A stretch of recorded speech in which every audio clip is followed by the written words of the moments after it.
بسم اللہ الرحمن الرحیم۔ جیسا کہ آپ حضرات کو معلوم ہے کہ ربیع الاول کا مہینہ چل رہا ہے، اس مبارک مہینے میں سرکار دو عالم صلی اللہ علیہ وسلم اس دنیا میں تشریف لائے تھے۔ حضور صلی اللہ علیہ وسلم کے آنے کے بہت سے مقاصد ہیں۔ ہمیں حضور صلی اللہ علیہ وسلم کا آنا تو یاد ہے، مگر ان کی تعلیمات ہمیں یاد نہیں۔ بہرحال رسول اللہ صلی اللہ علیہ وسلم کی آمد کے بہت سے پہلو ہیں، ان سب کا احاطہ کرنا ناممکن ہے اور وقت کی قلت کی وجہ سے مشکل بھی ہے۔ محترم سامعین، میں آج صرف ایک پہلو پر بات کرنا چاہتا ہوں، جس پہلو پر عموماً بہت کم بات کی جاتی ہے۔ باقی کوشش کریں گے انشاءاللہ کہ مختصر ہر پہلو کو بیان کیا جائے۔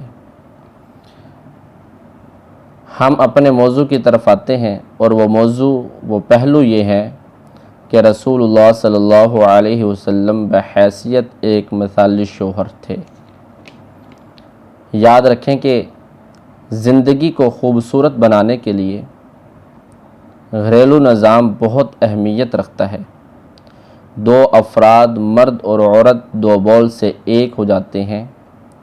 اب ان دونوں نے کن امور کو سامنے رکھ کر کس طرح ایک دوسرے کو لے کر چلنا ہے، اس کے متعلق اگر ہم قرآن پاک میں غور کریں تو سورۃ البقرہ، سورۃ النساء، سورۃ النور، سورۃ الطلاق، یہ تمام صورتیں گھریلو زندگی کے بارے میں ہیں۔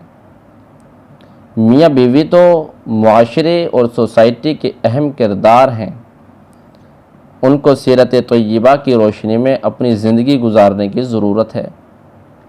ہم سب جانتے ہیں کہ مرد کے ذمے گھر کے باہر کے کام ہوتے ہیں اور عورت کے ذمے گھر کے اندر کے کام ہوتے ہیں۔ اب اگر یہ دونوں اپنی اپنی ذمہ داریوں سے منہ موڑ لیں تو نظام درہم بھرم ہو جائے گا۔ نبی کریم صلی اللہ علیہ وسلم کے بے شمار ارشادات مرد کو مخاطب کرتے ہیں عورت سے کیسا سلوک کرنا ہے۔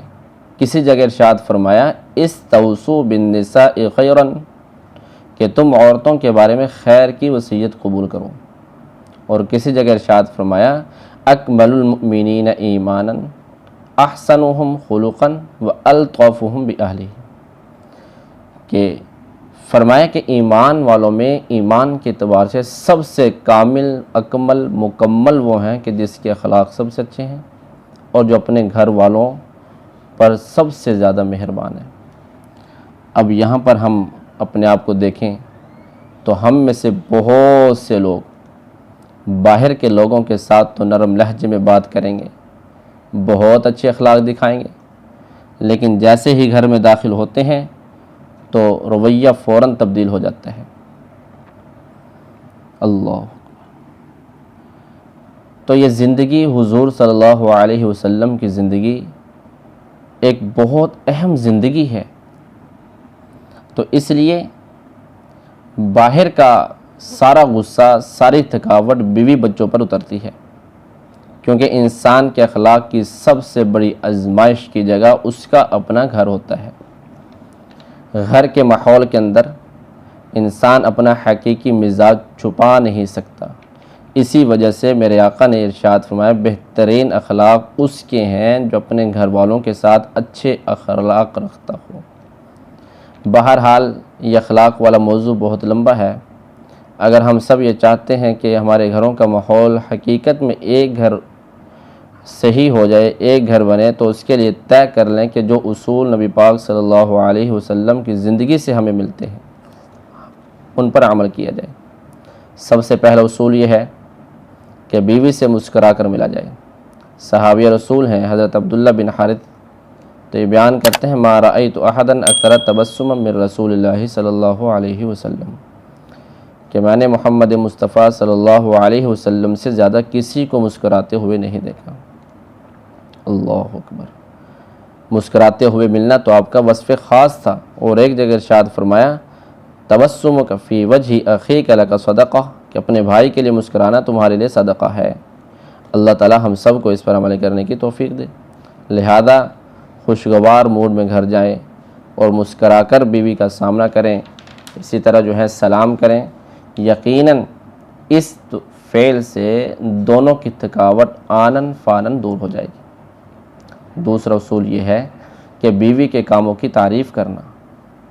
ہمارے ہاں یہ چیز بالکل ہی مٹتی جا رہی ہے، جہالت چھا رہی ہے کہ بیوی کے کام کی تعریف کرنا وہ تو سر پہ چڑھ جائے گی۔ بھائی حضور صلی اللہ علیہ وسلم کی زندگی کیا ہے؟ ان کی زندگی کیا ہے؟ ان کی زندگی ہمارے لیے نمونہ ہے، اور زندگی کے اصول ہیں۔ اس اصول میں دوسرا اصول ہے یہ کہ بیوی کے کاموں کی تعریف کرنا۔ اس کو تو اپنی عادت بنا لیں کہ بیوی کی تعریف کرنا، اس کے حسن کی تعریف کرنا، اس کے کام کی تعریف کرنا، اس کے کھانے کی تعریف کرنا، اس کے کپڑوں کی تعریف کرنا۔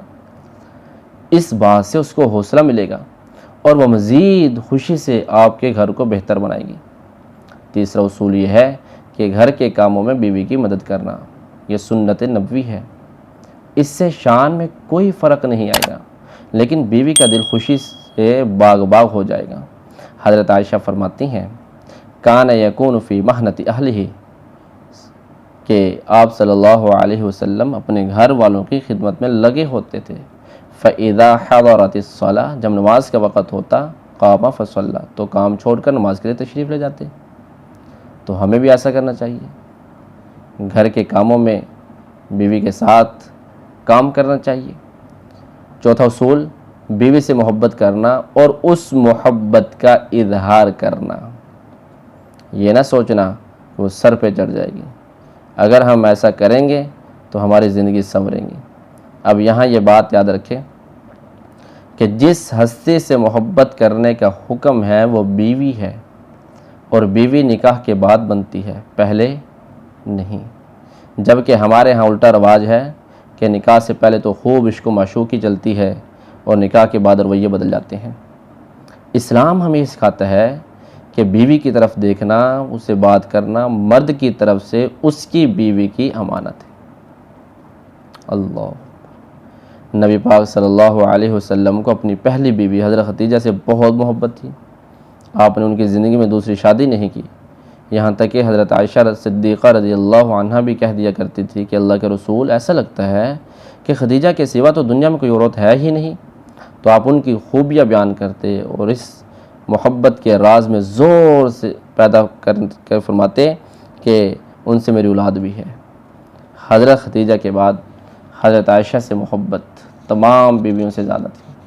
عرب کے لوگ بیوی سے اظہار محبت کو بہت گراں سمجھتے تھے، لیکن بھری مجلس میں حضرت عمر بن عاص نے جب رسول اللہ صلی اللہ علیہ وسلم سے عرض کیا، یا رسول اللہ، ای الناس احب الیک، کہ لوگوں میں سے آپ کو سب سے زیادہ محبت کس سے ہے؟ تو فرمایا عائشہ سے ہے۔ تو انہوں نے سوال کیا، من الرجال، مردوں میں سے کس سے زیادہ محبت ہے؟ تو یہ نہیں فرمایا کہ ابو بکر، بلکہ حضرت عائشہ ہی کی طرف نسبت کرتے ہوئے جواب دیا، ابوہا، عائشہ کے والد سے۔ اب ہم اپنے گھروں میں، اپنی برادری میں، اپنے بھائیوں کے سامنے، اپنے رشتہ داروں کے سامنے اگر یہ کہہ دیں کہ مجھے اپنی بیوی سے بہت محبت ہے تو ہماری شاید نہ کر جائے گی۔ تو نبی پاک صلی اللہ علیہ وسلم کی زندگی کو جب دیکھ کر زندگی گزارو گے تو وہ زندگی بہت کامیاب ہوگی، اور جب ناک کے چکروں میں پڑ جاؤ گے تو وہ زندگی پھسلتی پھسلتی پھسلتی پھسلتی ہاتھ سے گزر جائے گی۔ بہرحال حضرت عائشہ کے متعلق ایک مرتبہ حضرت فاطمہ سے حضور صلی اللہ علیہ وسلم نے فرمایا، ای بنیہ، اے میری پیاری بیٹی، الست تحبین ما احب، کہ جس سے میں محبت کرتا ہوں تم اس سے محبت نہیں کرو گی؟ فقالت بلا، حضرت فاطمہ نے فرمایا، کیوں نہیں یا رسول اللہ، کیوں نہیں ابا جی؟ حضرت فاطمہ نے عرض کیا، کیوں نہیں ابا جی؟ قال فاحبنی ہذہ، تو فرمایا پھر عائشہ سے محبت کرو۔ میرے نبی کو حضرت عائشہ رضی اللہ عنہا سے اس قدر محبت تھی کہ حضور صلی اللہ علیہ وسلم حضرت عائشہ کو محبت سے ان کے پورے نام سے نہیں پکارتے تھے، بلکہ فرماتے تھے، عاشی، میری زندگی، یا عاشی، اے میری زندگی۔